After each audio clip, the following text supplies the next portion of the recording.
Hello there and welcome to another episode of We Need to Talk About... I'm the Big Daddy D and I'm joined here once again by my good friend Luke Murphy. Hello there. Now then, in our last episode we took a look at Zardos and all the weird and wonderful imagery that came with that film. During that episode we spoke about possible future episodes that we might do along the lines of Logan's Run, Phase 4, Life Force and Excalibur, another movie from the same director as Zardos, John Boardman. I'm sure that we'll probably get around to talking about those other films at some point. However, for our second episode, we wanted to do something a little bit different. So this time, instead of taking a look at a slice of 70s dysfunctional dystopian sci-fi, we instead decided to go back to the 60s and take a look at some spy espionage spoofery. It is the 1967 version of Casino Royale, a film that is too much for one James Bond. Literally. Since the first appearance of James Bond in Ian Fleming's Casino Royale, which was first published in 1953, many have tried to bring 007's original story to the screen. With the first adaptation in 1954, CBS Television Studios paid Ian Fleming $1,000 to turn Casino Royale into a one-hour TV adventure as part of its Climax series. The episode aired live on the 21st of October 1954. In March 1955, Fleming sold the film rights of Casino Royale to the producer Gregory Ratoff for $6,000, around about $55,000 in 2018 dollars. In 1956, Ratoff set up a production company to produce a film adaptation, but was unable to find enough financial backing for the movie before his death in December of 1960. After his death, the producer Charles K. Feldman, who had been a close friend of Ratoff, represented Ratoff's widow and ended up obtaining the film rights to Casino Royale. In June 1961, Fleming sold a 6-month option on the film rights to his published and future James Bond novels and short stories to Harry Saltzman.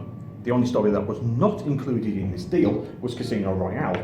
So, Albert Arbacoli, who had a long-time interest in adapting James Bond, offered to purchase the Casino Royale rights from Feldman, but he declined.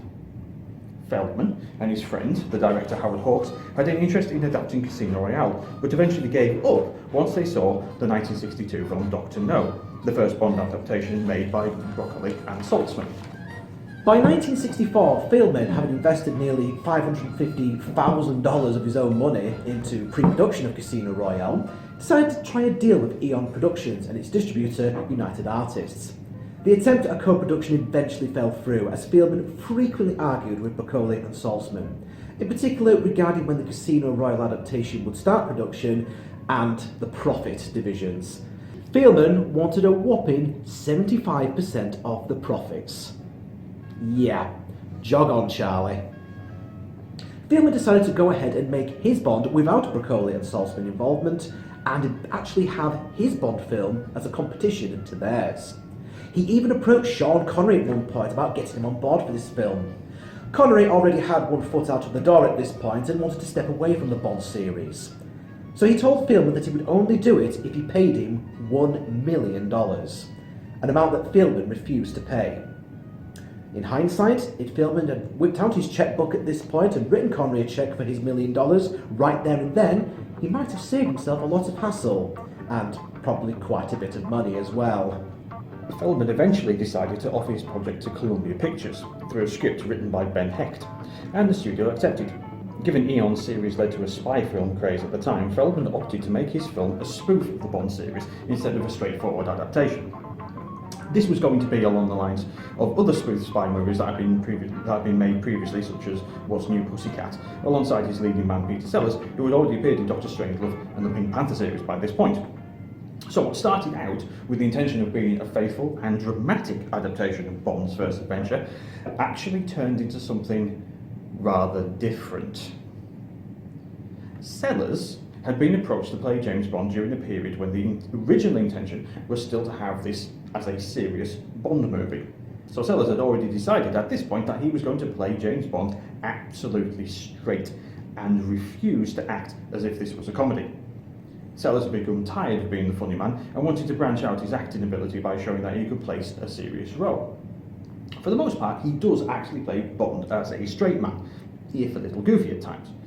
He does have a few scenes where he was seemingly convinced to be funny, such as when he dresses up as Hitler or Napoleon. But other times he comes across as a little odd and out of place. as the production went on, Sellers, who already had a reputation of being difficult to work with, became more and more unstable.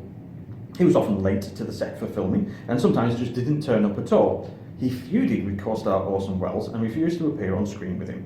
He punched one of the directors in the face, that director being Joseph McGrath, who, believe it or not, was actually good friends with Sellers at the time.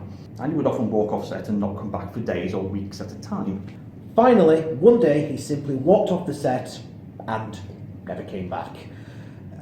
Or perhaps he was fired. It's something that's never actually been made clear. But nevertheless, this sudden departure forced the filmmakers to reframe the entire film as having multiple secret agents with the codename of James Bond 007, with only a thin thread of a plot trying to tie the whole thing together. What happened from there was that the already troubled production then ballooned into a confusing and exceedingly expensive disaster from beginning to end.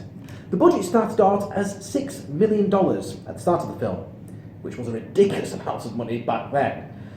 By the time the film had finished wrapping, the budget had swelled to double that amount, $12 million, making it one of the most expensive movies ever made at that time, and actually more expensive than any other James Bond film up until this point.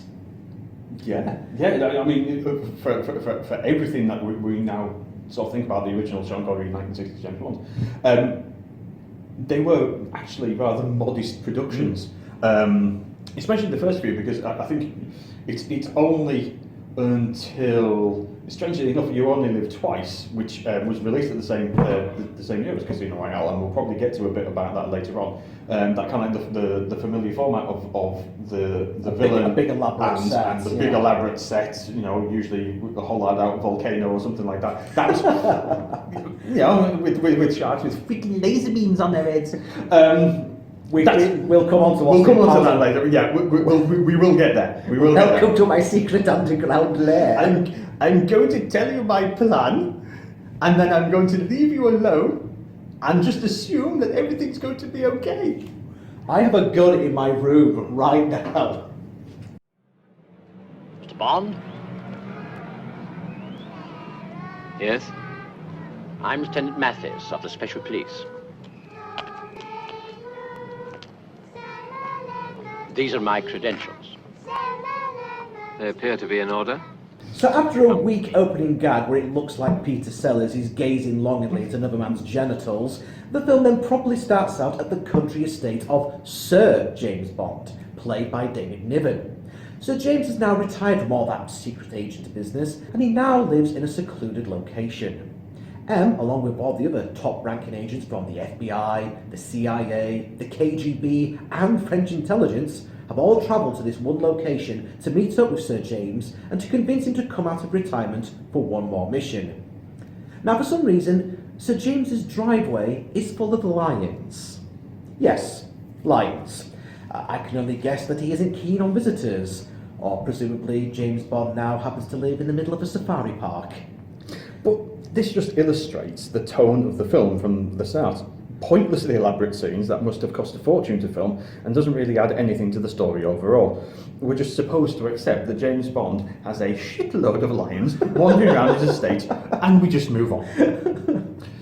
M wants Bond to come back in order to take on a new terror organisation, SMERSH. But Bond refuses to come out of retirement, so M decides to blow up Sir James's house. Doesn't take rejection very well, does M? However, this all seems to backfire, as M himself is killed in the resulting explosion. Despite the fact that he's blown up his beautiful mansion, Sir James travels to Scotland to attend M's funeral and present his remains to M's grieving widow, Lady Fiona, played by Deborah Kerr. Except this isn't actually M's widow at all. The real Lady Fiona has been replaced by SMERSH's Agent Mimi.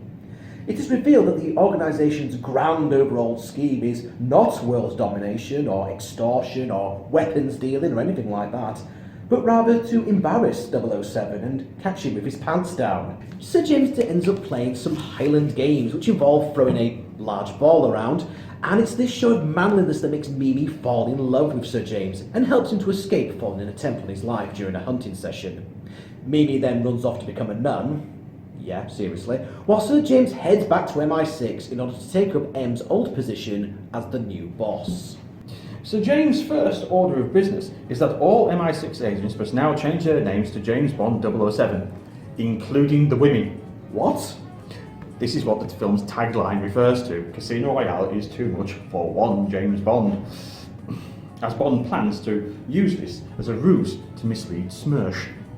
So, 6 other agents are now pretending to be James Bond. One, a master baccarat player, Evelyn Tremble, played by Peter Sellers. Bond's secretary, Miss Moneypenny, played by Barbara Boucher. Sir James's daughter, Mata Bond, played by Joanna Petit. 2 British agents, Coop, played by Terence Cooper, who actually could have played the role himself. And the Detainer, played by Delia Lavie. Your rain-cooled Tattinger, sir. The drink. Along with millionaire spy Vesper Lind, played by Ursula Andress, who appeared in Dr. No, in that bikini. That bikini. And was considered to be the quintessential Bond girl for many years afterwards. Only difference here is that she now gets to use her own voice this time, a very heavy Swiss German accent. She was dubbed in Dr. No. She was dubbed over by other actresses in Dr. No, yes, but here she gets to use her original voice, which is very, very sexy. Along with all these extra James Bonds knocking about, we also have an appearance from his nephew, Jimmy Bond, played by Woody Allen, who gets some of the funniest moments of the film and reminds you that you're actually supposed to be watching a comedy here. Woody Allen was staying in a lush London hotel, paid for by the producer of course, whilst he was waiting for his scenes to be filmed. He ended up staying at this hotel for well over 6 months, during which he had the time to write a Broadway play and the screenplay for Take the Money and Run, which is probably how he was feeling at the time. He was well into being paid overtime by the time they got round to shooting his scenes, so by the time he finished shooting his final scene, Woody Allen left the set, went straight to the airport and caught the next flight back to America. He didn't even bother getting changed, so I can only imagine he got quite a few funny looks on the plane for still wearing his imitation Blowfield outfit. Following up on a clue from Agent Mimi, Sir James travels to Thailand to find his estranged daughter Mata Bond to recruit her for the mission, and to no doubt tell her that she's going to have to change her first name to James as well. During an absolutely spectacular dance sequence, which again looks like it cost a fortune and doesn't really have any implication on the rest of the film, Mata is revealed to be apparently some sort of belly dancer. It doesn't really matter, to be honest with you, because as soon as James and Mata sit down to talk, it's almost as if what we just saw didn't actually happen. Perhaps this is why Mata decides to continue wearing her dancer's outfit for most of the movie. You know, get your money's worth. Sir James convinces Mata to travel to West Berlin, in the back of Bernard Cribbin's taxi, no less, in order to infiltrate International Mother's Help, an au pair service that is actually cover for a Smersh training centre. Here, Mata encounters Frau Hoffner, played by Anna Quayle, who is the teacher at the school, along with her assistant, the battery-powered Polo, played by Ronnie Corbett. Yes, Ronnie Corbett was in a James Bond film.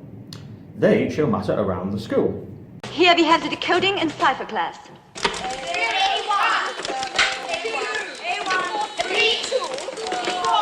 Und hier ist our class in Karate und Self-Defense. No, I haven't got a bloody clue what's going on around here either. It's a good job that I was making notes whilst I was watching this film. At first it was because I was doing this review, but then I needed these notes to actually follow on what was actually going on during the movie. I get it, it's a comedy. Some parts are supposed to be a bit silly. However, if those parts were actually, funny, then maybe I could overlook this. The tone for this movie is all over the place. Some bits are like a serious Bond film, some bits are a bit like a cheeky carry-on film. This bit is like something from Monty Python's Flying Circus, only nowhere near as funny. Then again, I suppose that's what happens when you have as many directors as this on your movie. I mean, it's not unusual for a movie to have a change of director before it's finished. The recent Justice League movie being a current example. Okay, maybe that's not a very, very good example, but you see where I'm coming from. But to have 5 directors working on this, well, actually, there was a 6th as well, but they demanded to have their name removed from the credits, and they were all filming their sections separately from each other, so none of them had a bloody clue what the other one was doing or how this was going to fit together.